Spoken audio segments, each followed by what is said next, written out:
Hello and welcome to another edition of the China in Africa podcast, a proud member of the Sinica Podcast Network. I'm Eric Olander, and as always, I'm joined by our two favorite co-hosts. I don't want to say favorite because we love all of our kids, but our two most regular co-hosts, Geraud joining us from the beautiful island of Mauritius, CGSP's Africa editor, and our managing editor, Cobus van Staden, from beautiful Cape Town, South Africa. A very good morning to both of you. Good morning. Good morning. Well, we're going to focus today on U.S. foreign policy towards Africa. Obviously, this has been a topic that's been in the news a lot since the Trump administration came into power. We've seen so many different changes to the foreign policy, and we got to look this week in detail about what the Trump administration wants to do in Africa, but also what's happening on Capitol Hill and the discourse surrounding what the U.S. wants to do and the discourse around Africa. Both you guys have spent quite a bit of time in Washington and following the U.S.-Africa story. We've talked a lot about on this show about the importance for countries and policymakers in Africa about China literacy. When we were in Washington last year, we heard a lot of complaints from U.S. stakeholders that said African policymakers also have to improve their U.S. literacy as well in terms of understanding the policymaking process, who the key players are. Geraud, you've spent quite a bit of time this year in Washington, and you just, in fact, have just come back this week from yet another trip to the United States. When we talk about U.S. literacy and how well do you think African policymakers and academics and other stakeholders understand the U.S., particularly in relation to China and the great power competition, how would you assess the situation? It's the same situation that I think that we see on the continent regarding many African countries when you regard great power politics and foreign policy apparatus and designing and shaping. And I do believe that there are issues like many African countries do not take the time to learn and to study and to analyze deeply the foreign policy and the shaping of the foreign policy of countries like the United States or China or even France. I think France is the less complicated for many many Francophone African countries because it's quite straightforward, and some other countries like Belgium.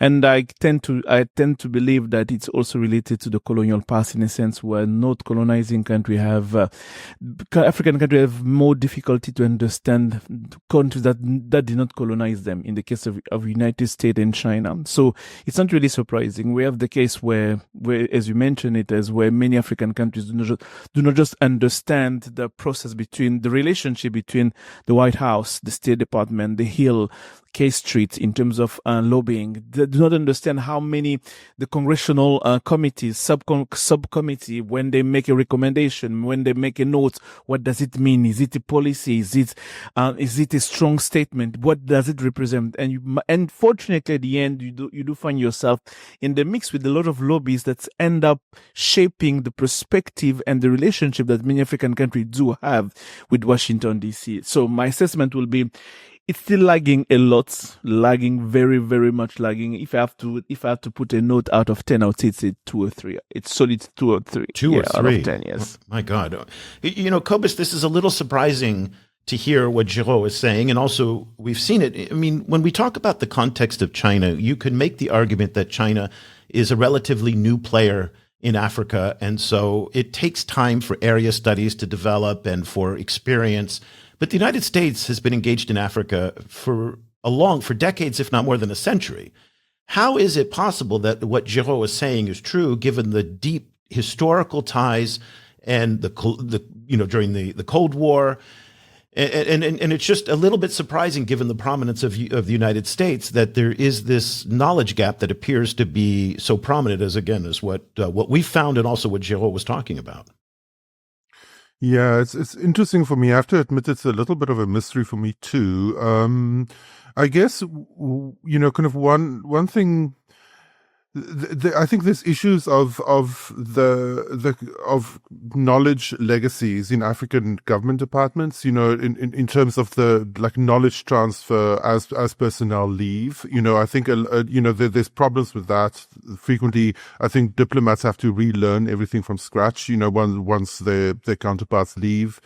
That, I think, is one problem. And another problem is that the US, despite the relationship having been long, the US's overall presence on the continent has been quite limited, kind of, especially over the last 25 years or so.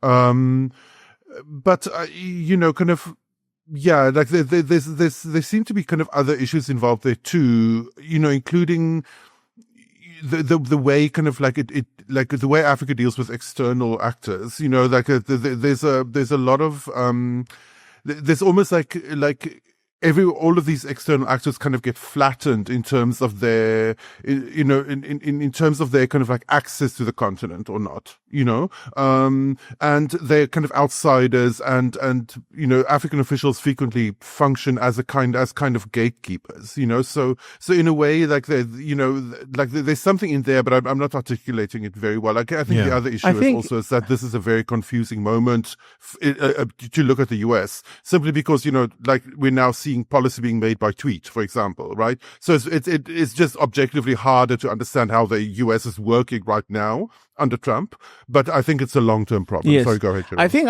just allow me to add another element in terms of nuance. I think we in terms of level of ignorance that we do perceive. When it comes to China, my perception is like African countries do not understand, for example, don't understand China's strategy, or do not understand China goals in terms of like how China is changing, how China is approaching countries, are approaching continent and all of that. But they have less problem into understanding how to engage China, in a sense where China had kind of simplified, even though it's complex, but somehow simplified the way it's engaging with African countries, in a sense where you don't have lobbyists in the mix. You don't have, for instance, congressional committee. You don't have congressional subcommittee making statement. So when the ambassador is saying something, the African country knows that this is China speaking. This is the official voice of China. But when be careful there, Geraud. Be careful. The thing is, still have to see where Beijing has contradicted his ambassador when the ambassador said something. But when you go to the United States, you do have now, there is a level of not understanding the U.S. strategy, especially given the current context. But also there is also acknowledged gap in terms of structure of power and how those structure of power are relating, especially now when you do add third-party actors like lobbyists in the mix of like how foreign policy are designed, how messages are perceived. It just makes the situation much more complex. So at the end, as I was saying, to compare with the China, a U.S. ambassador can say something. We're gonna do this and that, and then you have an African delegation going to D.C., meeting different people, going to the Hill, going to the White House, and maybe hearing some nuanced perspective or what they've been heard about what they're going to do. So it add much more confusion on how they understand or they do not understand how the U.S. is functioning. But I just want to challenge the notion that the Chinese ambassador is representative of the whole of government. The Chinese ambassador is a representative of the Ministry of Foreign Affairs. And one of the things that you'll see is that the Ministry of Foreign Affairs in China is one of the weaker ministries. The Ministry of Commerce, the Ministry of Finance, the Ministry of Environment tend to be much more powerful in China. And they oftentimes don't have the insights into that. So the diversity of actors on the Chinese side, it can be maybe not as varied as the United States, but oftentimes much more complex. And the ambassador himself is not always the point person. And we saw this in Zambia, for example, where people were asking the ambassador about the debt renegotiations. And the ambassador, at that time Ambassador Du said, I don't know. And he was not lying, because it was the Ministry of Finance, who represents the China Exim Bank, that was participating in the negotiations. And so again, just trying to point out that there's a lot of complexity. You're right, there. There's complexity, but the thing I wanted to add is the fact, for example, when the ambassador would say something, even if represent foreign affairs, is Minister of Commerce and all of that, when he's going to say something, you will not see, for instance, the Minister of Commerce coming out and say, by the way, what the ambassador said, it's not what we wanted to say. You see what I mean? You'll not see the kind of contradiction happening because the ambassador says something. And in the case of of Zambia, as you said, if he doesn't know, he say, I don't know, because it's basically admitting this is not my purview. The ones going to talk is the ones going to have the ability to engage China in that direction. And this is the kind of nuance I just want to point out, in the sense when the ambassador will say something, even if at the end he messes up, you will not see the other the other structure coming out and say what our ambassador said that was not the case. They will just always come back through the ambassador correcting his messages. The ambassador will come and say something much more aligned with what was meant to be said to begin with. Yeah. Well, in terms of foreign policy, as Cobus talked about, there's been a lot of changes with this administration compared to not only the previous administration, but really the past 60, 70 years of American foreign policy. Africa has borne the brunt of more change from the Trump administration than other regions. So just this week, we got word of a new travel ban, where I think 6 of the countries, almost half the countries, are in Africa. Also, the Trump administration wants to zero out the Millennium Challenge Corporation, which was focused for Africa. They want to zero out the $550 million contribution to the African Development Bank. They also, canceled USAID initiatives across Africa, which were disproportionately represented in the USAID portfolio. And they've talked about, and it's not happened, and it was, again, there's no indication that it will right now, but about closing a large number of embassies across Africa and cutting U.S. diplomatic personnel. So all of this points to a reboot of U.S. foreign policy towards Africa, and there is a concerted focus on 2 things. 1 is a commercial diplomacy, and 2 is China. Let's quickly kind of run through this new commercial diplomacy. I want to set up our conversation today. There's a new point person in charge of Africa policy. And again, this is another change. We do not have an assistant secretary of state for African affairs, at least not yet so far. The assistant secretary normally is the top diplomat in each region. What we have now is a senior bureau official for the Bureau of African Affairs. His name is Troy Fitrell. He has quite a bit of background in Africa, 30 years in the Foreign Service. He's the former ambassador to the Republic of Guinea. He was the director of offices of West African Affairs and Southern African Affairs in the State Department. And he was the deputy chief of mission, which is the number 2 guy in the embassy, in the embassies in Ethiopia and in Mauritius, where Geraud is. So right now, he is the main point person on Africa, not to be confused with Massad Boulos, who is the senior advisor for Africa and the father-in-law of Tiffany Trump. So not really clear on how all that works because this is all new, but I want to read for you the new priorities that Fitrell has laid out in terms of how the priorities for U.S. foreign policy in Africa. And I'd like to get your guys' take on this. Number 1, making commercial diplomacy the core focus of U.S.-Africa engagement. This is about deals and transactions. Also to work with African government partners in priority countries to implement the top 5 market reforms identified by the private sector.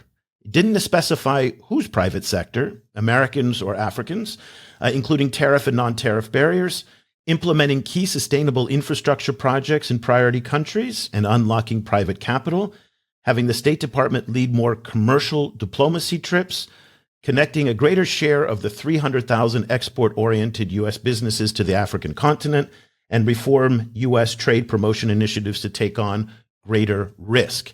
Geraud, we're going to come to you later because a lot of this is going to be focused on critical minerals. Fitrell earlier this week appeared before the U.S. Subcommittee on Africa in the Senate. And this is one of these types of exchanges that dreadfully boring to watch from start to finish, but really important to be able to get a sense of what people are talking about and what the mood in Washington is and what some key players are. So let me run you guys through some of the opening statements from some of the senators and also Fitrell, and that will set the tone of our conversation. So the chairman of the subcommittee on Africa and the Senate Foreign Relations Committee is Texas Republican Senator Ted Cruz. Many of you may know him. He's a very well-known American senator. And this is a committee meeting to talk about China's, and this is their words, not mine, China's malign influence in Africa. And let's listen to what Senator Cruz had to say on that. These hearings will allow for the formulation of U.S. policies and will more fundamentally demonstrate that the United States has a policy towards Africa. Today's hearing is on China's malign influence in Africa. China represents the most significant long-term strategic threat to the United States. I believe that fundamentally, China is a global threat that must be confronted globally, region by region. Among those regions, pressingly, is Africa. China is exercising its military, economic, and political power and advancing its authoritarian agenda, all while undermining the sovereignty of African nations and the strategic interest of the United States. Politically and diplomatically, China is leveraging its growing influence to marginalize U.S. allies, most notably Taiwan. The Chinese Communist Party is pouring billions into its Belt and Road Initiative, trapping African countries in unsustainable debt and using these arrangements to block American interests. The primary reason why China is investing so heavily in Africa is critical minerals. China already dominates critical mineral global supply chains, and China is aggressively locking up control over these resources across Africa. That leaves the United States vulnerable to being cut off. So, as is customary in all of these committee hearings, the chairman gets to make his or her opening statement. Then the ranking member gets to make their opening statement. And the ranking member is the highest ranking member of the opposition party. In this case, it's the Democrats. And Cory Booker, a senator from New Jersey and a very strong advocate of U.S.-Africa engagement, made his comments and explained why he thinks the United States is a better choice for African countries than China. I have found great partnership over the years with Secretary Rubio when he was a senator. He has been someone who has understood the urgencies of the continent, especially through the context of that great power struggle.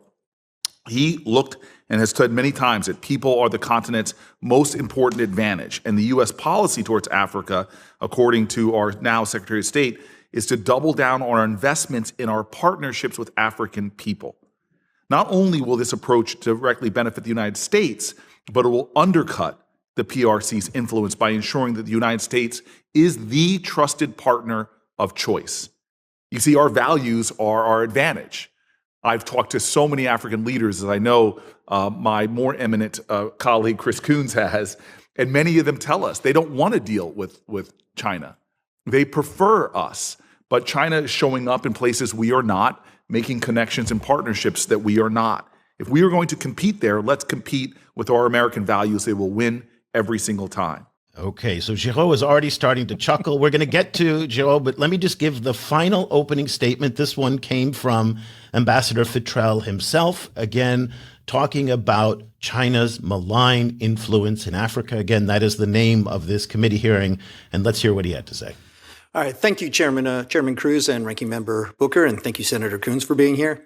And thank you for your interest in this subject. This is something I've dedicated most of the 30 years of my career to, and I find it incredibly fulfilling and a positive task. For all the challenges we have in Africa, these are absolutely exciting times. And I think the strategy we're going to put forward to that is going to be extremely helpful in advancing American interests and priorities while countering China's interests.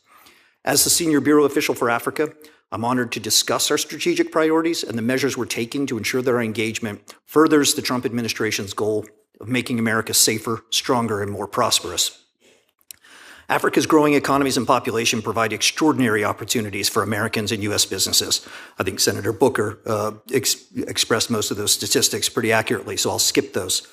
But new sectors are also gaining ground. The region's digital economy, valued at $180 billion in 2024, has quadrupled in the last 10 years. These are opportunities. And in the face of these opportunities, the U.S. share of exports to sub-Saharan Africa has been in decline for decades. In 2000, the U.S. was the second largest exporter to sub-Saharan Africa, but Beijing's government-backed strategies to capture African market share have led China to export $137 billion just in the last year, more than 7 times what the United States has exported. This underscores a fundamental point. The opportunity in sub-Saharan Africa is not theoretical. It's already being seized by our adversaries. For too long, the United States has prioritized development assistance over commercial engagement. And this has already begun to change under the Trump administration. We're now focusing on investment-led growth, which is more sustainable. Trade over aid is now truly America's policy for Africa. And we will prioritize engaging the African continent more strategically as peers and as partners. And the approach could not have come soon enough. Greater U.S. economic engagement is urgently needed to bolster African efforts to counter China's growing influence. China has long recognized the important role of Africa, and sub-Saharan Africa's resources are part of Beijing's global hegemony ambitions. China's strategy for economic dominance relies on a centralized, state-directed, and nationally resourced approach to dominating global markets and strategic supply chains, limiting foreign competitors, and making other economies dependent on China. This is harmful to both American and African interests. China exploits Africa's natural resources in its play for dominance and control over global critical mineral supply chains. This is a clear example of the economic, political, and national security threats that China's influence in Africa poses. As Secretary Rubio stated during his confirmation hearing, it is in the interest of global peace and stability that we speak with China, but we cannot allow Beijing to continue to flout the rules, undermine us economically, or allow it to damage or weaken our alliances and our presence in the world. So, Cobus, those were the opening statements. What did you take away from the tone, the rhetoric, and the emphasis from Senators Cruz and Booker, and then Fitrell himself? What's your reaction to what you just heard? It's kind of par for the course. Like we've heard these statements many times. It's also an interesting kind of like view of how, what's the way of putting this? It's like, for all of the Democrats, rhetoric about Trump blowing up everything and like decrying Trump's influence and so on, they are folding very effectively into the Trump agenda, right? Yeah, there's no difference between there's you very didn't hear any difference between between Booker and no. Cruz on that. Yeah. They're essentially identical. I think obviously they've been pushing this kind of like trade, not aid, situation. Overall, I think that the general feeling for me is that not to sound mean, but like this sounds like a group of people who would not be able to, like, if you gave this group of people a map of Africa with no names of country names and you ask them to fill in those country names, they will not get half of them correct. They will not. So it's like all of this like general vibes, like a lot of vibe talk, a lot of, we're going to be investing, sure. We're going to be trading what? Sure. And then, China. But meanwhile, like the same week that this was happening, like an ICT team from Kenya was winning like a Huawei competition in Beijing for coding, so those same kids can't even get into the US, they certainly can't get into US universities now. So what's the point? That's kind of my feeling. What's the point? Yeah. So, Geraud, when you hear Senator Booker say, and this is something we're going to hear again in our discussion today, that Africans in private, African leaders will tell him they don't want to work with the Chinese. They want to work with the Americans. They prefer the Americans. This is a key talking point. Do you recognize some of the points that the senators and Fitrell made as somebody who, obviously, you've spent time in a number of African countries. You meet with a lot of senior stakeholders. Do you recognize the Africa that they are talking about? I'm going to go straight forward. No, not at all. Not at all. I'm sorry. That's why when I heard that, you say, I chuckled. I was like, what are you talking about? I mean, really, what are you talking about? I don't want to get to the point like it's flat lying, but I won't say that, but I did not recognize that Africa he was talking about. In private, you're gonna have very different comments. You're gonna hear even much more harsh comments toward the US, toward the European, especially when it comes to criticizing China. In private, you're gonna hear people really expressing the views about, You Americans are talking big games, but you're not present. You're going to have some stakeholders, because some stakeholders are very much polite. They're going to come and they're going to tell you what you really want to hear. America is great. America is perfect. America is the ideal, especially right now, especially under the Trump administration, where you have the bullying diplomacy. No one wants to get on the wrong side of the administration. They're going to tell you what you want to hear, but in private, they're gonna really behave in a Geraud, very different. Let me just stop you here. A reporter called me this week to ask me for my comment on Fitrell, and we spoke off the record because I didn't really have enough to go on. But I explained to him that in most African countries, if not all African countries, being gracious to visitors, particularly from far away, is very important. And I explained that. I said, if I was ever to have the chance to meet, say, President Museveni or President Felix Tshisekedi, and I went into their offices, they would probably say, they have their staff kind of do a briefing. And who is this white guy from the China Global South Project? What they do is they would say, I have a podcast, we have a newsletter, and President Tshisekedi would probably tell me with all the sincerity in the world, I listen to your show every week. You have the best newscast, the best program, that newsletter. Forget about all those other things. The New York Times, The Guardian, you are the best one. I know that President Tshisekedi would tell me that to flatter me, and I would walk away thinking to myself, guess what, Geraud? The president says he loves our podcast and he listens to it every day. I have a feeling Senator Booker is falling for that a little bit. That when they're in, they say, those Chinese guys, do not like them. And then when the Chinese are in town, they're like, those Americans. I'm telling you. Do you know what I mean? And that's what I think is, and they are literally taking it literally. Meanwhile, they're talking as if like the Ramaphosa Oval Office incident did not happen at all, exactly. Right? Kind of like as if they didn't torch the relationship with one of the most important African countries live on air, right? As if African countries didn't notice. There's also a data point that I want to bring up, Geraud, in all of this. The same week that this hearing took place, and that Senator Booker says that Africans would prefer to deal with Americans compared to Chinese, the most reputable polling agency on the African continent, Afrobarometer, released their updated 24-25 favorability index. And it ranks in terms of popularity, perceived influence of countries and institutions. It has China, regional organizations, African Union, United States, European Union, former colonial powers, India, and Russia. China was at the top at 60% favorable, 19% unfavorable. The United States came in at 53% favorable, 19% unfavorable. This is a big change because up until recently, the US and China were neck and neck at about 58, 59%.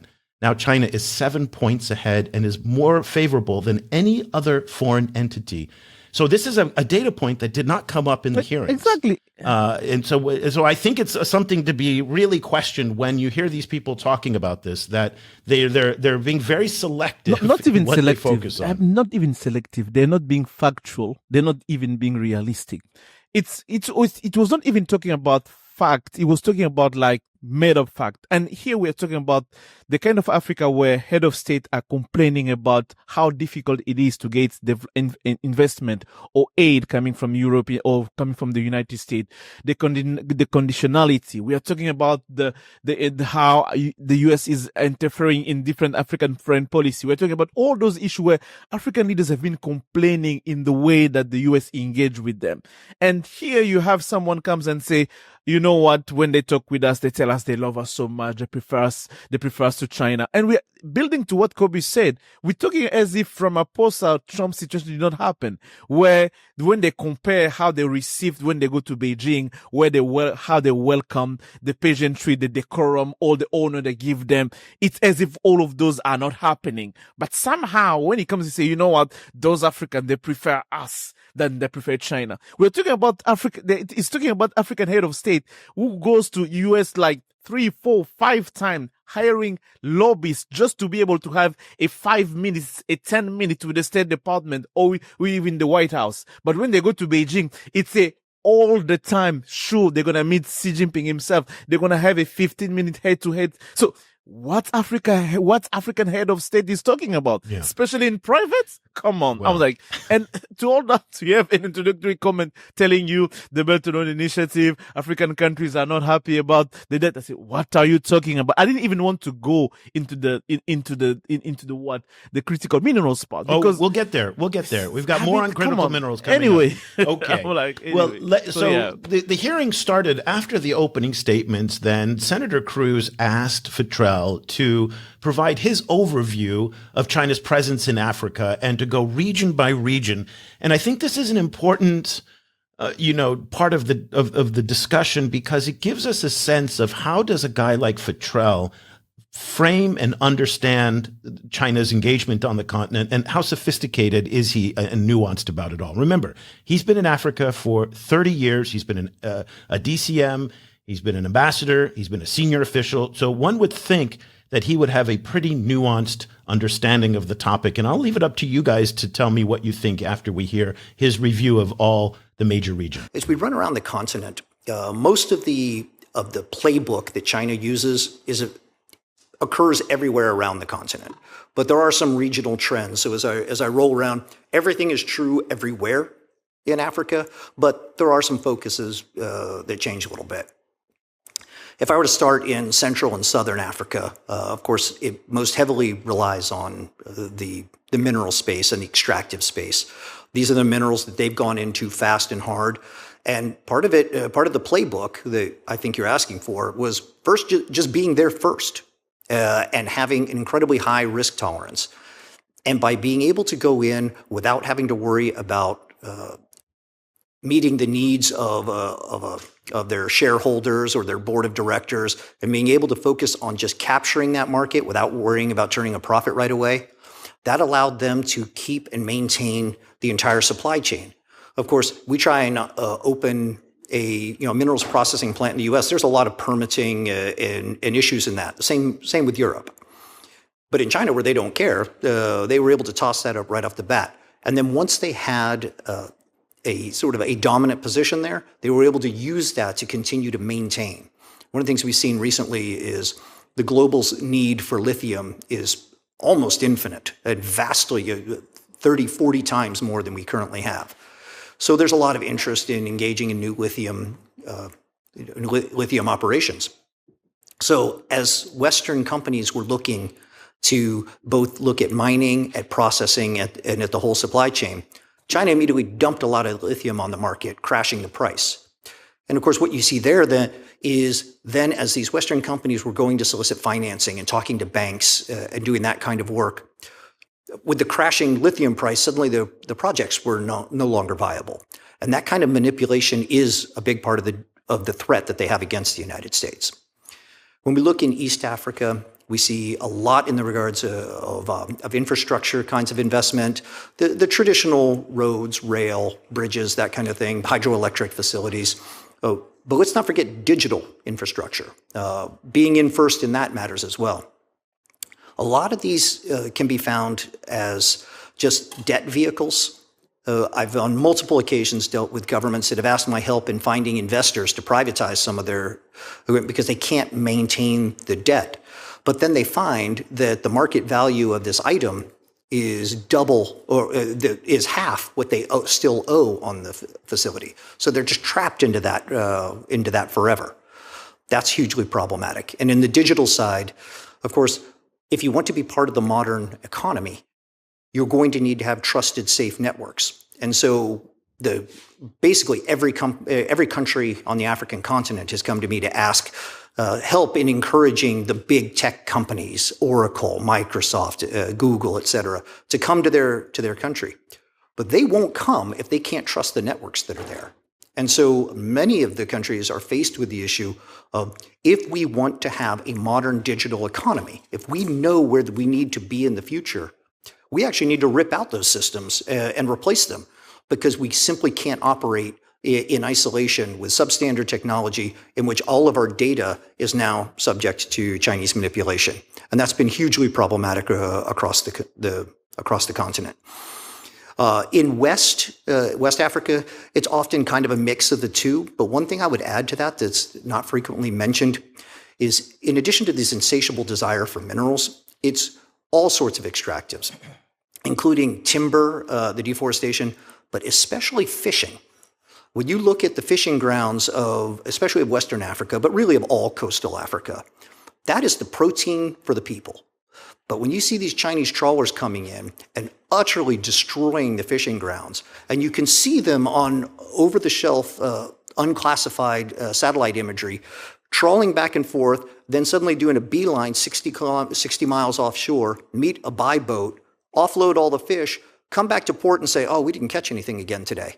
And they don't catch anything any day, at least according to their official records.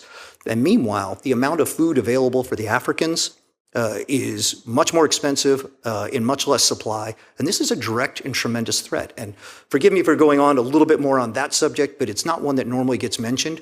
But it is indicative of the business model that the Chinese entertain on the continent. So there you have it, Geraud and Cobus. Fitrell gave a review. So debt, poor quality infrastructure, low substandard technology, overfishing and depriving Africans of food and protein. That's his understanding. How well do you think he understands this issue? It's obvious he's not a subscriber to the China Global South Project, but, Cobus, let's start with you again, just giving us your sense of where do you think, again, right now, the top U.S. diplomat for Africa, what's his reading on this? How well do you grade him? The problem with this kind of situation is that it, as always, with again, as when these talking points are recycled, it's like a smorgasbord of narratives and half-truths and undigested chunks of reports. It's like some of the problems he points out are actual problems, like, for example, like Chinese factory ships do overfish, but so do Portuguese and Spanish factory ships, and that's not a problem for the US. Yes, right? But he also he's very selective, and just on this point, Cobus, he's very selective at never holding any of the African leaders accountable for what's happened. If they've got bad debt, then they shouldn't have taken those loans. We know for a fact that the Ghanaian government has not enforced their own fishing laws, has fined Chinese ships, fishing trawlers, but never collected on the fines. And the governance question in many of these issues is very much at stake. And I think this is one of the things you hear from Americans constantly is saying everything is the Chinese fault. Nothing is the fault of the African side in creating the situations that we're in. I think that's true. I think that is true. But that is it's happening because it's part of a bigger kind of thing that I picked up very strongly throughout all of this discussion that we've been listening to, is a complete indifference to the actual African people. Complete indifference to development plans, to priorities, to the future of African people, actually, only interested in Africa as a site of extraction and only interested in Africa as an arena for geopolitical competition. That's it, I think. That is my takeaway. Is that, like, again, they can't find an individual African country on the map. Yeah, they do not even. It does, and as you say, Cobus, it is not even questioning the fact why Africa is engaging with China the way we're engaging with China. It's not even questioning that why.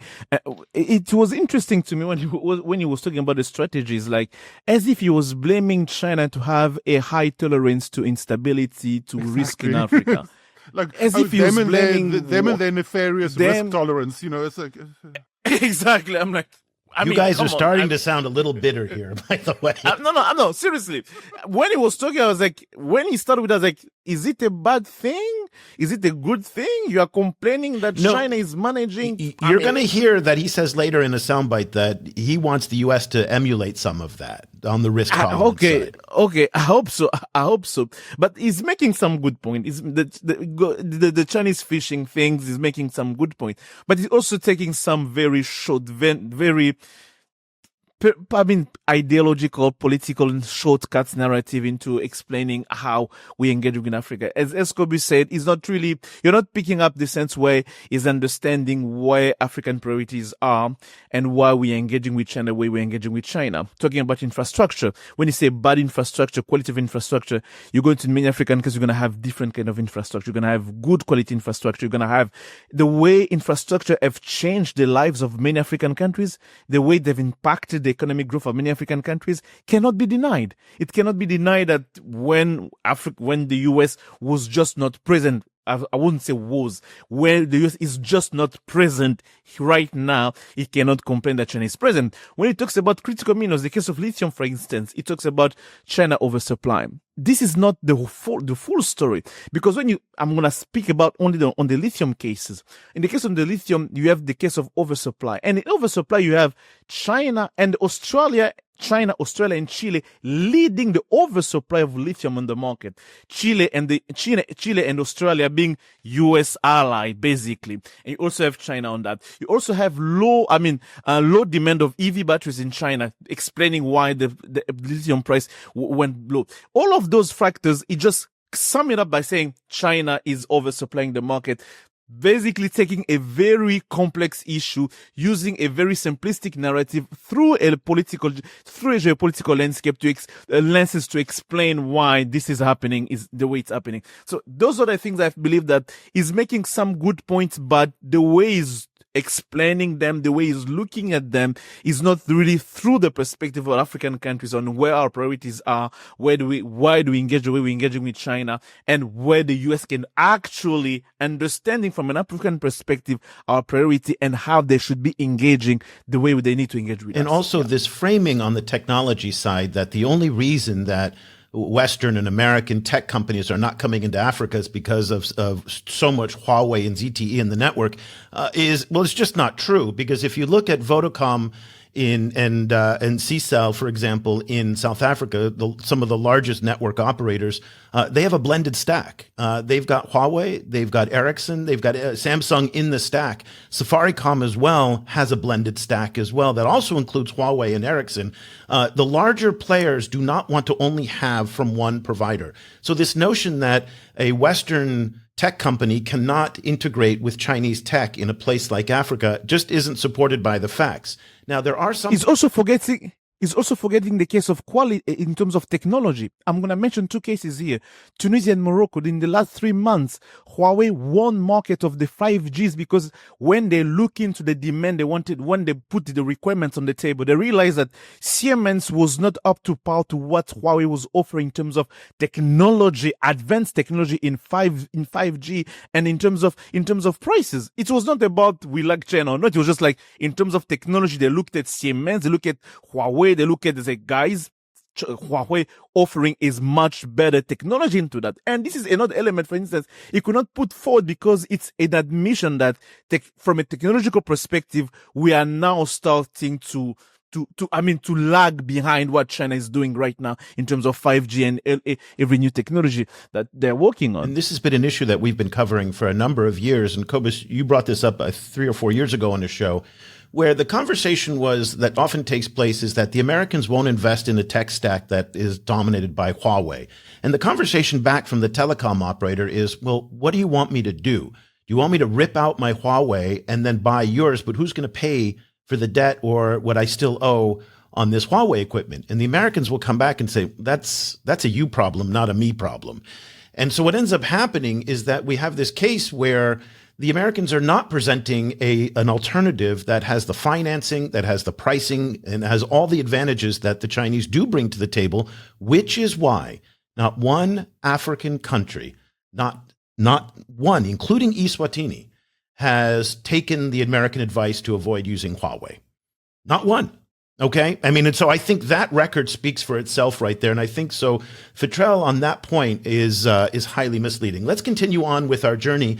Not surprising in a discussion like this, the question of Chinese military bases came up. And this is, again, for longtime listeners of the show, they will be very well aware of our position on this, that there is no verifiable evidence that the Chinese are seeking to build a military base on the west coast of Africa. The only people who are saying this are the United States intelligence services, the Pentagon, and then it gets echoed in Congress. They say they have intelligence that says otherwise, but they have not released it. We are long past trusting the United States after the Iraq War about intelligence that they won't show to the rest of the world and say, just trust us. Even when they show it. Well, they haven't shown us anything. And we have spent years actually researching the PLA think tanks, the PLA literature.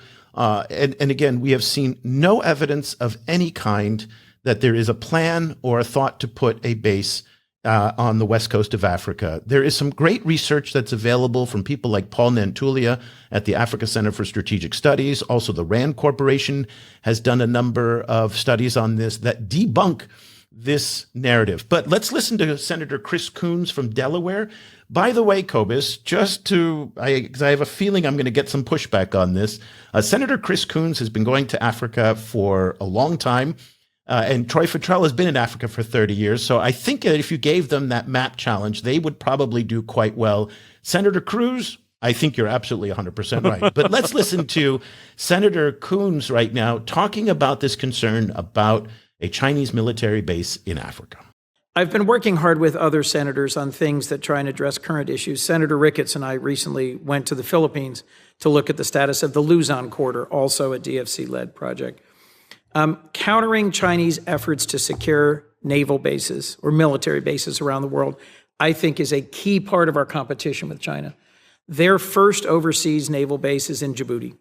Their first overseas major military base, arguably, is in Djibouti. There have been repeated reports they are attempting to secure a base in Gabon. And Senator Ricketts and I have introduced the Counter Act, which is to require a strategy specifically focusing on sustaining broad spectrum positive relationships with countries where we are at risk of having them agree to host a Chinese military facility. Do you think that's necessary? Do you think it's wise? What's your understanding of the current status of this issue? I think it's absolutely necessary to compete against that notion. We want to have deep, complex, and positive relationships with all countries in Africa. But in particular, we make it clear to those countries that might be flirting with that kind of a relationship with China that they would be jeopardizing the ability to have that kind of relationship with us. So you remember Gabon from a couple of years ago. That's when, during the Biden administration, then the head of the Africa desk at the National Security Council, Judd Devermont, and Molly Fee, who was then the Assistant Secretary of State, all went schlepping out to Gabon. I think it was Gabon. And to try and they went to Gabon as well at some point. Was it? No, I think it was to Gabon. Guinea. And so they went to Gabon later on, but they also went to the Guinea. And that's right. They went to Equatorial Guinea as well, all trying to dissuade the governments there from a Chinese military base. Again, they will tell you, we know things you don't know. And I go, okay, well, until the rest of the world knows this feels a little bit, just like the wag the dog. Again, in all the years that they've been saying this point, there is no evidence of any kind that they want to do this. Cobus, what say you? I think increasingly, in the past, I've sounded abstruse and academic, kind of when I was complaining about the kind of role that Africa plays in like the symbolic imaginary of the US. And this is an example of that for me. It's like Africa is essentially a kind of a fantasy space for the US, kind of not a real set of actual countries, but this kind of zone, kind of zone of places, of a zone of riches and a zone of contestation, right? And this kind of plays into that. Not a lot of discussion about what China may want to get out of a base in West Africa, because China is itself a kind of this kind of zone of fantasy for the US, right? Kind of like China just wants bad things for the US. China just wants to destroy the US, right? Kind of so there is this kind of, and Africa is the ultimate kind of like flat plane, like undifferentiated plane where all of this action is going to take place, like it's Africa cannot escape its status as a backdrop and as a hinterland. In this logic, there's no kind of like African priority here, right? So this is the vibe I'm getting, kind of is that it's a kind of a way of not dealing with the actual US-Africa relationship, which has been significantly damaged in very concrete ways over the last only 2 or 3 months. So there was a lot of new things in the Africa-US relationship. None of that is being addressed. And Africa is just playing its role again as Fantasyland, essentially, I think. Geraud, what I find so remarkable about this discussion on the bases is how impenetrable the Senate and the Congress are, and to some extent the White House as well, this elite policy discussion in Washington to facts. Again, it's perfectly fine to have these discussions if there was some evidence and some facts that were out there. But they talk about the military bases and they talk about debt traps as if it's a known fact. We all know that there's debt traps in Africa. We all know that the Chinese want to build a base, right? And yet, year after year after year, we sound like complete dunces and broken records saying, no, there is no evidence. We don't take a position whether or not, this is a good thing or a bad thing. There's just no proof of it. And I find it remarkable that the Senate, with all of their resources, you should see how many staffers these guys have to do research. You and I have spoken to many of them. And yet these conversations still keep going. It's not surprising to me. I think it's just remarkable. For me, it's not surprising. I mean, I joined Cobus on that long time ago. I joined Cobus on that. It's intentional. It's not a mistake. It's not an overlap. It's not like a negligence. It's intentional for them not to look at the facts because they have a narrative they have to push. They have a narrative they have to defend, and they need a justification for that narrative. So they need to put on the table that there is a debt trap narrative. They need to put on the table that, yes, there is an intention for China to open a U.S. military base on the west coast of Africa. They have to put on the table that, yes, African country loves us. They cry after us. They call us that we are the good guys. The China is the bad guy. They have to. I mean, you have to understand that when you are when you are drafting foreign policy, you're an actor of foreign policy, and you do have your strategy, and you and I had that conversation before. You told me that the U.S.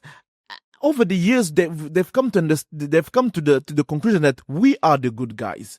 Everything that we do, it's good. We are the good guys. So since we are the good guys, they are the bad guys. We need to have a justification for what we are doing. So at that point, once you are in that binary view, in that ideological view, you becomes naturally impenetrable to facts. You don't want the facts that are telling you otherwise. And for me, it's not surprising. It's normal. And it's debt trap, the infrastructure, the spying, all of that.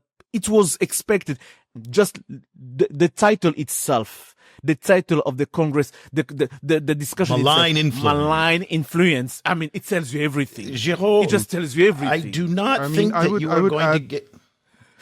Geraud, I do not think that you're going to get an invitation to the July 4th barbecue at the U.S. Embassy in Mauritius this year. I just think that's not going to happen.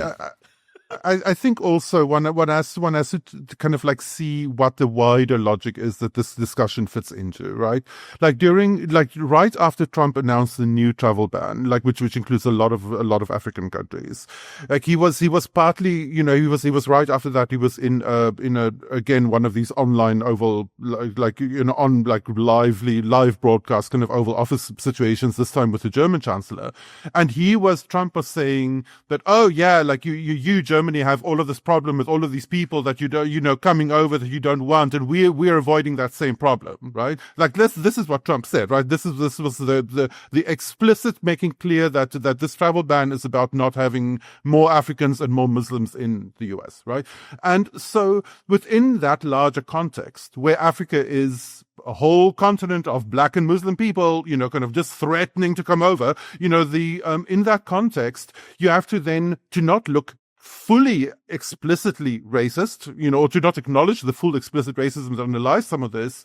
You have to then also be concerned about African, but they're being exploited and there's so much opportunity. They are the future, this young population, and we need to work with them, right? So that conversation sits inside this larger logic of get them away, right? It's two sides of the same coin.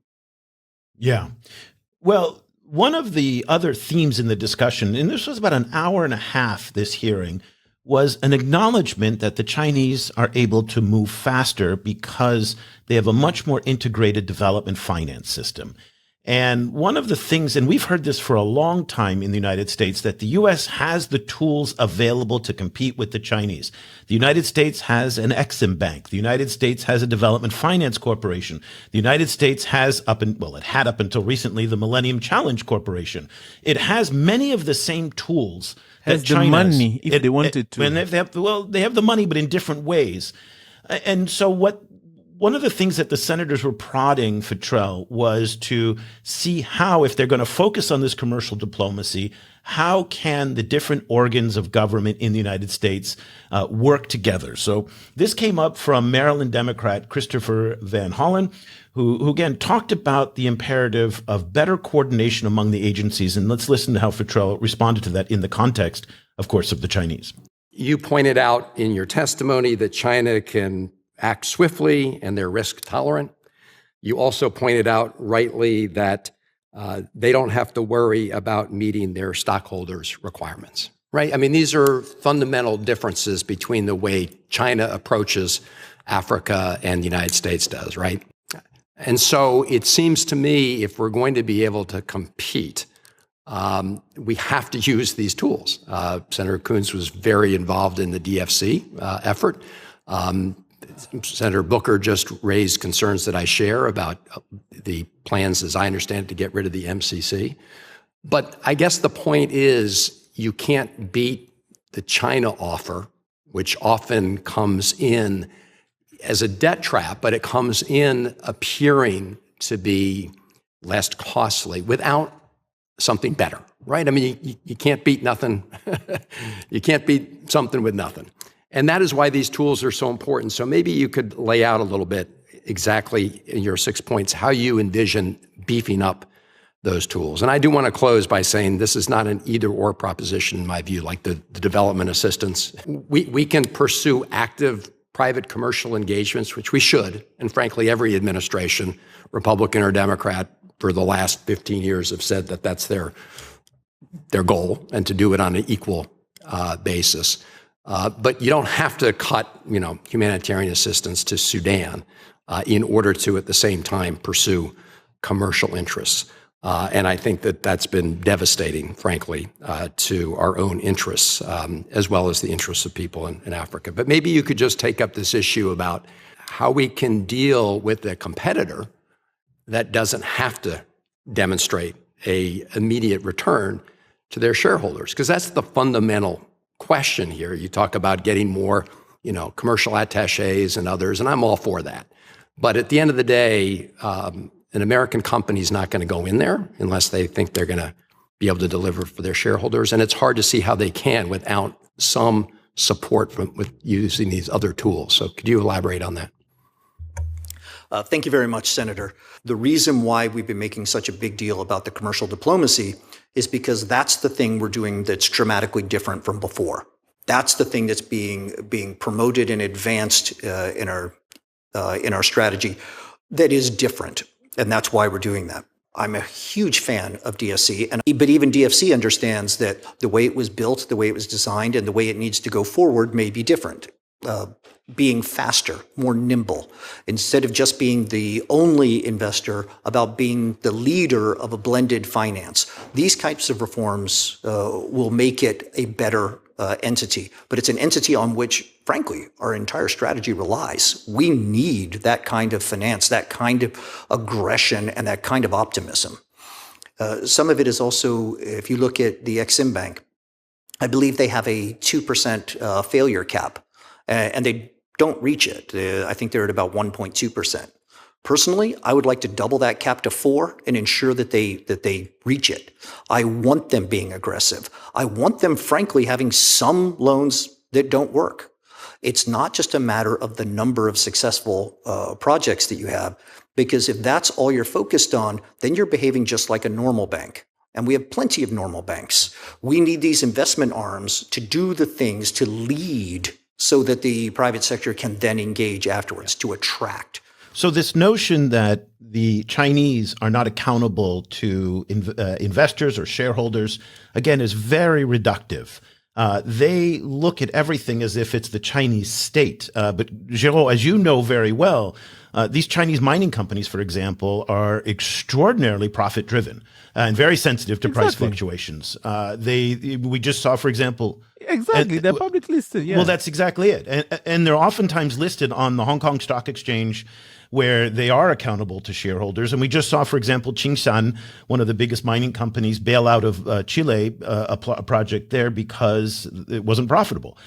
So again, it's a very reductive approach to say everything is state controlled. And again, they're kind of drawing us back to the Soviet era where there was no private enterprise. And even the state-owned enterprises, they do operate in many instances like profit-driven. They compete even against each other on African markets. They compete against each other. Just be careful of that. That's right. So, but here you have it.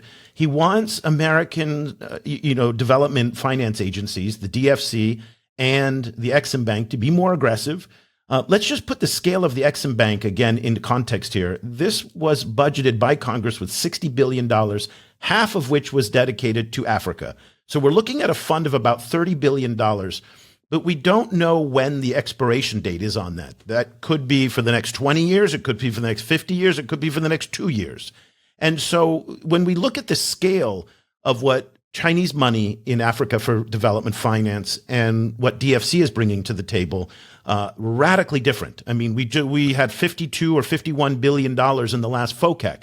Again, we don't know how much of that FOCAC money actually gets spent, but the numbers that are allocated from the Chinese are significantly larger than what's available for DFC. So there you have it, Geraud.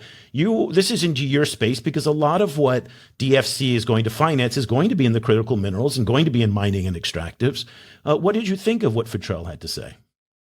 It was really interesting in a sense where at least you understand the dynamic of the market. You understand that there is a need of approaching China if they want to compete. There is a need for them to adapt to the reality. There is a need for them to provide financial infrastructure, political infrastructure to allow American company to invest. And it just reminded me the comment that they were making earlier about the policy, the priorities of the U.S.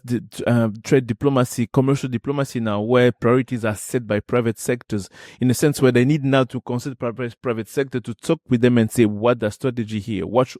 How should we be approaching this country? How should we be engaging with this kind of country? What are the risks that you need to be mitigated? What kind of risk insurance that thing that you like so much, what risk insurance can we provide to you to allow you to be protected against all kinds of risks that are related to the country where you want to invest?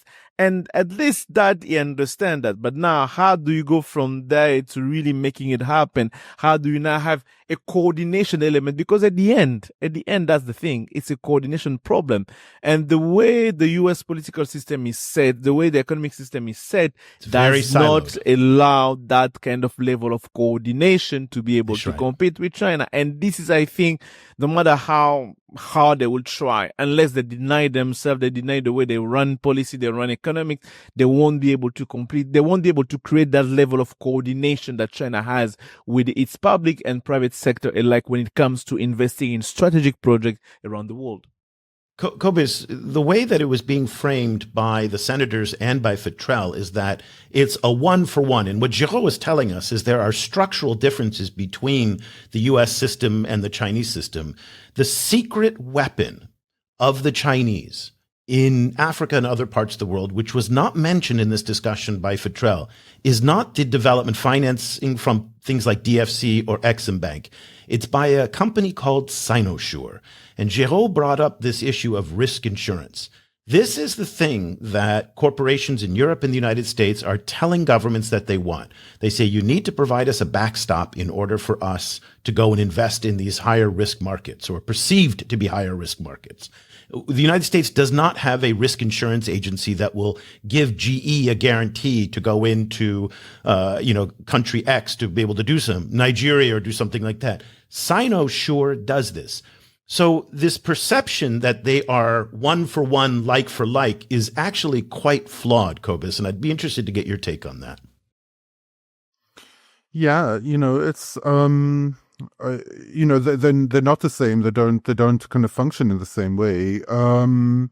What I think really kind of frustrates me about this is that I feel like I've heard the same kind of like set of talking points from Democrats, from Republicans since we've been doing the show for 15 years. Literally from the beginning, going back to Hillary Clinton. Remember when she was Secretary of State, going to Congo, saying the same things about the Chinese that are being said today. And also saying the same things about the US, actually, kind of like casting everything into this kind of like weird, like semi-future tense. It's like, oh, we need to do this. Oh, kind of like this is where we need to move towards. This is what the Chinese are doing. This is how we should pivot. Like, year after year, it's like, if you want to do it, do it. Like, you're a big, fat, rich country. Like, just do it. Like, if you want to pay to rip out all of the data networks on the continent and replace them, just do that then. It's like, it's this weird kind of like, everything is kind of like, yeah, the discourse is like at a boil, right? Kind of, but the actual kind of engagement is, relatively a lot more lukewarm, kind of, but it is this kind of like having your cake and eat it situation where, kind of they don't really want to be involved in Africa, but they can't be seen to not want to be involved in Africa. They have to appear, kind of like burning to be in Africa, but they don't actually want to be there. So it is this kind of like weird, like one step forward, two steps back kind of situation. And you just end up where you started always, right? Kind of like you end up with the same set of talking points again, repeated. And then it feels a little bit like repeating those talking points has its own purpose. It feels a little bit like almost like a ritual, kind of to just like run through him once again, Well, I mean, Fitrell acknowledged that in his opening statement that U.S. exports from Africa to the United States have been falling. U.S. trade has been falling steadily. U.S. engagement, for the most part, despite the best efforts of the U.S. government, has not really picked up in any meaningful way. I mean, there's a lot of talking points, but the data, if you look at the data, it all kind of points down. Okay, we've got two more points. We're running over in time, so we got to be a little more efficient. I've got one for you, Geraud, and we got one for you, Cobus. Okay, so Geraud, we're coming down your lane right now on critical minerals. This was a major theme of the hearing. It came up over and over again. I just picked one of the talking points in order for you to reflect on it. This is some reflections from Ted Cruz, again, the Republican senator from Texas, asking about the importance of critical minerals and, again, the challenge that's presented by China. Ambassador, I want to get back to the topic of critical minerals. In your opening statement, you described the really dominant position China has with critical minerals in Africa. And unfortunately, America lost significant ground in the Biden administration. And you focused on the supply chain, and President Biden canceled mineral leases for the Twin Metals mine in Minnesota. And the administration also deliberately rejected Alaska's Ambler Road project. And blocking domestic critical minerals mining only reinforces our overseas critical mineral supply chain reliance, and that's a market, unfortunately, that China dominates. Less than 1% of the global rare earth element refining capacity exists in the United States. Most U.S. mined or collected rare earth element material is sent to China for separation and processing. Trump's executive order calling for, quote, immediate measures to increase American mineral production has put us back on the right course. We need your leadership to marshal resources to cultivate partnerships in the critical mineral sector in Africa. And for the United States to be an alternative to China in Africa, we need to create real alternatives in Africa. We need to translate the talk and policy into tangible action and impact. Could you please describe the efforts underway within the department to work with our international partners across Africa and U.S. companies to build a more resilient, transparent, and diversified supply chain of critical minerals from Africa to the United States? Thank you very much for raising that. I spend more time working with the American private sector than I do with government officials because they're the ones who are going to be key to solving this issue. It would be easy and cheap and ultimately disastrous to continue to rely on China for these sorts of things. We do have to have our own domestic capacity. I'm not the one who does domestic work, but there are people across this government that do, and we engage on a regular basis. When it comes to making sure our allies and partners are involved as well, I spent a good bit of time this morning with the European Union's Peace and Security Committee because they're concerned about these issues as well, and they also have a challenge that they need to invest in minerals processing and usage. It's my job to get the throughput for that processing. As we have operations in Houston for developing critical minerals processing, we have new operations also coming up the Mississippi Valley, particularly in Arkansas, I believe. It's my job to get the throughput for that. And that's where I'm engaging with the mining companies and with the transportation companies and the power companies to make sure that that's doable. So there we have it. They are very excited about critical minerals. By the way, I didn't include this, but he said also he's all in on the Lobito corridor. And that is the corridor, from Kolwezi and from Zambia that would bring minerals to the Atlantic coast port of Lobito and then presumably to the United States. They say they're starting to build a little bit of a processing capacity in the United States, nowhere near anywhere close to what the Chinese have. But Geraud, when you hear that, what do you think? I hear that they're really trying to catch up. They realize how much they've been far behind in that competition. And but at the same time, the more I think I realize that do they have enough tool to be able to compete? Do they have really enough tool to be able to be present where it's really present? Especially now where you have African countries demanding for local processing, transformation, refining. Yes, the US is building processing plants now in the United States. But at the same time, when you go to Africa, they're going to tell you, we also need the same thing back home here. We want them to be built here for us, for our local market, for our domestic consumptions. How are we going to reconcile all of that? Because at some point, you're going to have also to come to agreement to peace with that this is a demand that's going to remain, whether we're dealing with China or not. But this is the demand that many African countries are going to put on the table. They're going to maintain those demands on the table, no matter who's the partner in front of them. And those are the kind of things I think that they don't always consider, they don't always take into account when they look into those competition with China and how they engage with China. And of course, as you mentioned, Lobito being one of those projects that, they're presenting as to be the main element of the strategic competition or return of the US into African countries. But we're going to still have to see how many US companies are willing to come.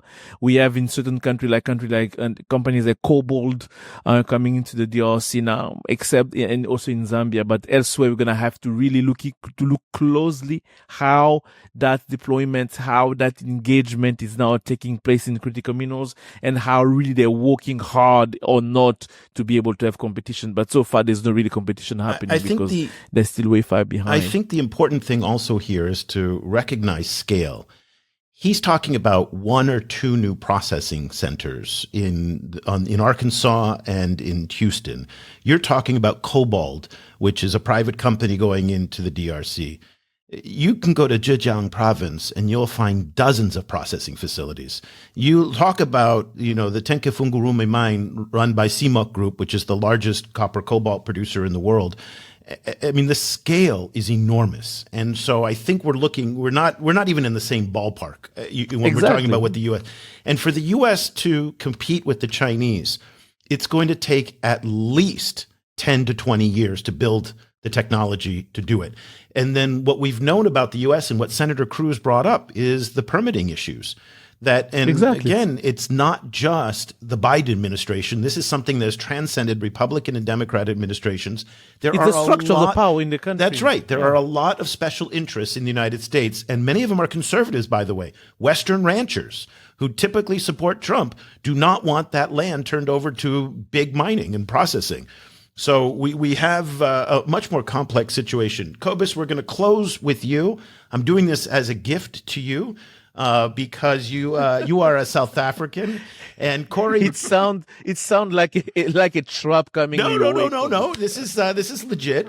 Right at the very end of the hearing, Cory Booker brought up the question of South Africa, expressing his anxiety over the direction that U.S.-South Africa relations goes to. This has nothing to do with China, but I just thought it'd be interesting to get your take on this. Because, but by the way.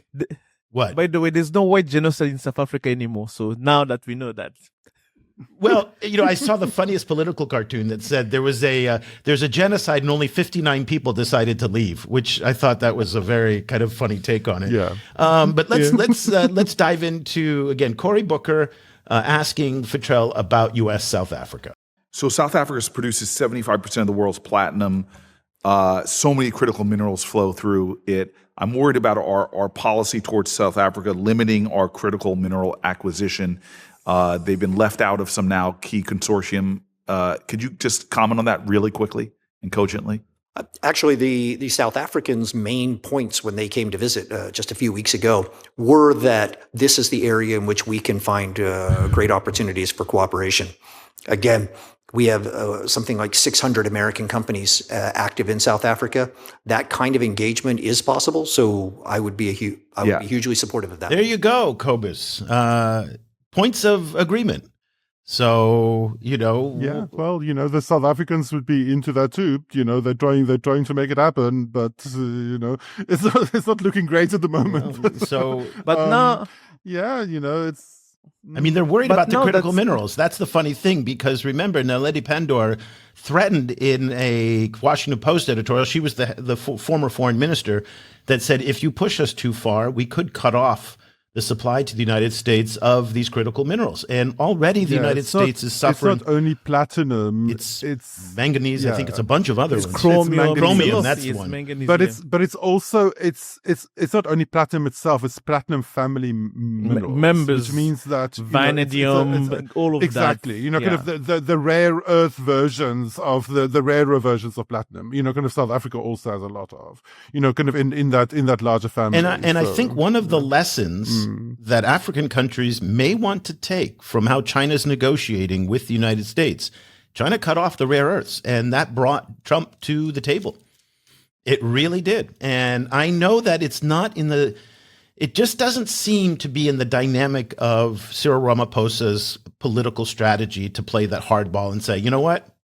You're getting a 90-day pause on platinum exports. That's it. You're cut off for 90 days until you can figure out how you want to deal with us. And he's not going that way, but I don't know. That's what the Chinese did. And it seemed to be very effective because from Elon Musk down, they are worried about the access to rare earths. You know what I mean? So, I mean, I think what the South Africans see is that I think they can play that card, but the issue is I think the South Africans are worried that they're going to be turned into the new Iran, basically. yeah, right? you're very close to that where right now. the full kind of arsenal of the US state is just kind of like turned on the country, because the thing is, once that's locked in, it can go on for a long time, right? Like ask Cuba. So, so it's, Or Zimbabwe. so it's one of those things where I think the South Africans are, they're trying to kind of like walk that line and not land on that Just side, a very I think. pragmatic decision on the point of Ramaphosa, because also, again, we've talked about this previously, somewhere around 200,000 jobs are tied to American businesses in South Africa. So there's a lot at stake for South Africa to take that harder line. But there's a lot at stake in the longer term also, like, I think the way things having gone so kind of, badly with the South Africans, I think it's shifting perceptions of the US, kind of in a country that was actually very pro-US, kind of in many ways. Like South Africa is always portrayed as being super pro-China, but actually when you're in South Africa, you realize that in a lot of ways China is still a quite an unknown quantity for a lot of South Africans. Like they're not they didn't grow up with China. They did grow up with the US, and this is really that the relationship has really shifted, and I don't think the US necessarily cares, but it's still true. so let's wrap up. Did you guys learn anything from this hearing? Anything new, or was it the same old? Geraud, what's your takeaway from all this? What do you want people to think about Troy Fitrell and the discussion that happened this week on Capitol Hill? Same old, unfortunately. Same old? Okay. Same old. The title, the lining, the opening line, comments, all of that. Same old. Troy Fitrell, of course, tried to make some good points, some valid point, but there seems still same old valid point.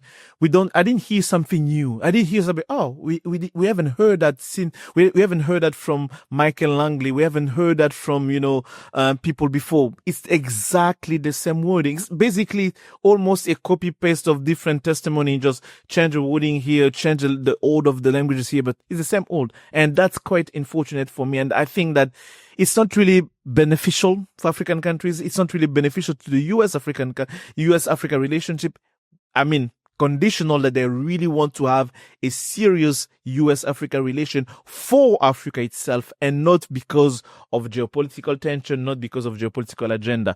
And I think for me, it's something quite unfortunate. But before going to Cobus, I just wanted to throw you a question. Maybe it's a curveball, I don't know, but it goes back to the first comment that we were talking about understanding US diplomacy. You mentioned Troy Fitrell and Massad Boulos. What's the relationship? Because when you're in Africa, when you're in Africa, you kind of like, because we think of in terms of hierarchy, who's the boss of who, and who has much more power, who has much more leverage. Because if you don't know that, you won't be able to engage with the State Department in a meaningful way. Do you have an answer on that? I'm like, who's more important? Who's more? So the reason influence. why Trump is using these senior advisors, these special representatives, is because he does not trust what he calls the deep state. And that's the bureaucracy of the State Department. And the State Department in particular has been a rival of the Trump administration for a very, very long time, going back to the first time around. So he's skipping a lot of the bureaucracy and going to these special appointees, these political appointees. And that's not just in Africa, that's in other parts of the world as well, and not relying anywhere near as much on the institution of the State Department. In terms of boss or no boss, that doesn't really make a difference you're thinking the old way of government power in the United States. There is only one boss right now, and that is Donald Trump. And so the countries and the people that get to him are the ones that have power. So that's why you see the German chancellor make his way to the Oval Office. And that's even why Ramaphosa went and did not go through the normal channels of communication, because they want to speak directly to him, because Trump ultimately makes all the decisions. Troy Fitrell right now is the most senior African diplomat in the State Department, managing the bureaucracy of American diplomacy and foreign policy. I will tell you that he is considerably less powerful today than under previous administrations that had an assistant secretary, for example, there is no assistant secretary. There was this chain of command. Also, Marco Rubio, who's the Secretary of State, has not shown a lot of interest in Africa so far. So I don't think that people like, Fitrell or Boulos may get a lot of the secretary's time. So that's just speculation on my part, but just given the fact that Rubio seems to be more concerned with things that are happening in Asia and Europe, the Middle East, Russia, Ukraine, Africa is not seem to be, at least so far, we haven't seen a lot of diplomatic activity on his part. Let's go to you, Cobus, for the last word. Did you learn anything from these comments and from this discussion? Or for you, is it like Geraud and was the same old, same old? Well, kind of, I think it was instructive in one way, in that, this was the first kind of glimpse of what the post-aid U.S.-Africa relationship looks like, right? Like the aid industry has been one of the most well-developed U.S. presences on the continent, right? It was highly professionalized, like in lots of ways, extremely efficient and very, very well run. And it built a very concrete relationship between the continent, right? Now that's gone. And it hasn't been really replaced by anything else. Obviously it's just been kind of, rolled back. So, it hasn't been a long time, but the vibe itself is that, for me, is that obviously the relationship is being rephrased in terms of a new set of priorities. But those are, a relatively narrow set of priorities. And the glimpse I got of the relationship is that the relationship is smaller, I think, than it used to be on a real kind of like on the ground level. And that it's shifted more towards a kind of a space of planning and strategy and, and the flattening of the continent, so it would be funny to do just a count of the number of times Africa as a continent was mentioned in the discussion versus individual African countries, for example, right? Kind of the, so in that sense, I think it's kind of, it pushed the continent further back into a space where it essentially functions as a kind of a symbolic entity rather than a real place. Well, we did not intend to go this long and to make this effectively a double show, but we think that it's an important discussion to have at this moment to better understand, again, the rhetoric and, as Cobus pointed out, the vision of U.S. foreign policy, whether it's enlarging or getting smaller and whatnot. This is a critical time. And again, U.S. literacy is just as important as China literacy. It's also interesting to hear what the senators and Fitrell, how they see China and whether or not they are as nuanced and sophisticated as they need to be, which at this point, from what we heard, at least in this performance, and it's very performative, these appearances on Capitol Hill. Again, as Geraud pointed out, it's much the same that we've heard, not just for the past 1 or 2 years, but really for the past 10 to 15 years. So not a lot of change there. Let's leave the conversation there. We'd love to hear what you think. Leave your comments on YouTube. Also like and subscribe if you aren't there. And if you're listening to us, we'd greatly appreciate if you subscribe to us, the podcast on Spotify and Apple Podcasts. And of course, if you want to support the work that we are doing with Geraud and Cobus and the rest of the team in Asia, Africa, and the Middle East, go to ChinaGlobalSouth.com/subscribe. Subscriptions are very cheap. Last time I mentioned that it was cheaper than a coffee and a Starbucks coffee and a muffin in Hawaii. And then you get much better value out of this subscription to China Global South. And I would encourage the Senate staffs of Ted Cruz and Cory Booker and Senator Van Hollen to subscribe, because I think you really need it. You guys really, really need it. I believe they know that we exist. They hear us. No, they don't pay any attention to us. But but I do like the idea that if we met Felix Tshisekedi, he would say we are the most important media in the world. So I appreciate that very much. Let's leave it there. We'll be back again next week with another edition of the China in Africa podcast. For Geraud and Cobus, I'm Eric Olander. Thank you so much for listening and for watching.